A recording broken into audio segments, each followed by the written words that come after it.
Number two, adultery. Deuteronomy 22:22 and Matthew 5:32. Jesus says that it is, both in the Old Covenant and the New Covenant, it is permissible to get a divorce in the case of adultery. Part of the covenant of marriage is that one man and one woman would be one flesh. And adultery is the betrayal of the oneness of the covenant. It is the breaking of the covenant vows.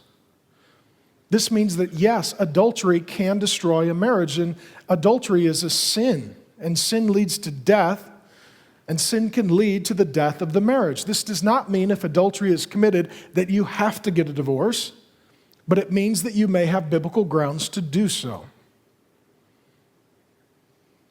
Subsequently, you need to be very careful who you marry. For those of you who are single, the second most important decision you will ever make is who you marry. The first important decision you will ever make is which God you will worship.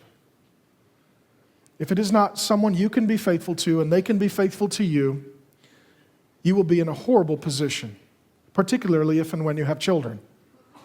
And I see it repeatedly where there are children involved and adultery has been committed, and it leaves the marriage in a very painful place because those who are married with children who have been cheated on by an adulterating spouse know that simply to get a divorce does not mean that it's over, because as long as there are children, it's never over.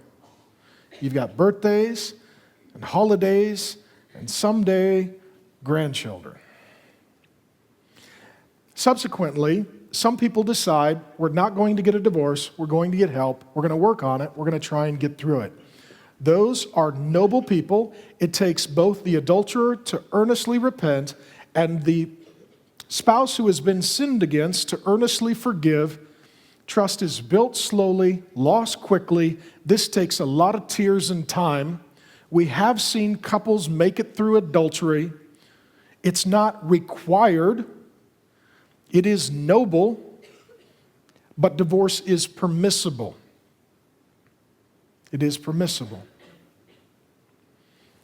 Number three, sexual immorality. Matthew 5:32 and Matthew 19:9.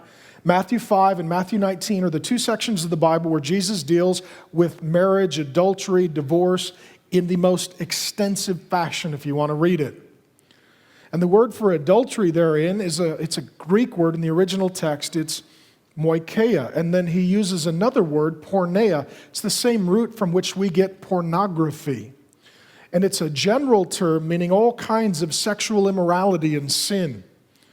And Jesus is saying that sometimes it's hard to prove adultery because people are secretive in their sin. There are other kinds of sexual sin that may not fit the technical definition of adultery, but they do qualify as infidelity. Today, this would include such things as, a spouse who's got online nefarious relationships of various sorts and kinds, addiction to pornography, things of that nature. And they would say, well, I've not technically committed adultery and been physically present with someone, but you've committed porneia. You are sexually corrupted.